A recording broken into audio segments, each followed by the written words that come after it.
A disturbing twist tonight in the death of a young boy found dead in Fort Worth. Good evening and thank you for joining us. I'm Karen Borda. I'm Doug Dunbar. So off the top, we have learned new information tonight about a 13-year-old who now stands accused in the killing of a 5-year-old in Fort Worth. The teenager was arrested today. That's a day after police found the body of Soomaali Ah behind a vacant home. CBS 11's Jason Allen live for us in Southeast Fort Worth tonight. And Jason, understand that you learned that the young teenager was arrested, who's been arrested, has a history of violence? Doug, sources told me tonight that he has been through the juvenile justice system in Tarrant County several times. And some of those trips through the system, again, according to sources, were for violent acts, sometimes involving family. The family of Soomaali Ah, who lived here, the little boy who died, told us tonight they don't know this teenager. In the backyard of this vacant home, police said a 13-year-old boy, for some reason, became irritated with a 5-year-old. So he hit him, police said. He hit the boy multiple times in the head, investigators believe, killing him, and left him in the grass under a tree.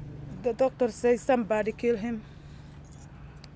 Somebody killed him. Soomaali Ah's mother could only wipe away tears when she heard the news Thursday. She was scared, she said, for her other 5 children.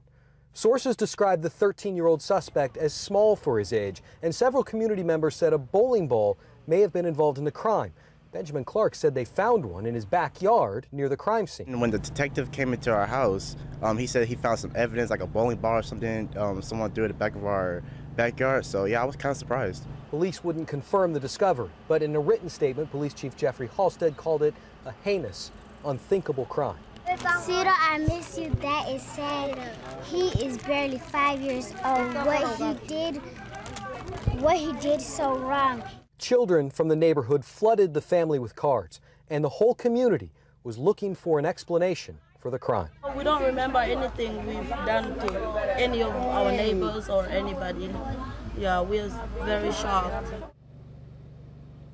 Police tonight still have not officially identified the boy who they arrested on a warrant for capital murder. Live tonight in Fort Worth, Jason Allen, CBS 11 News. Thank you, Jason.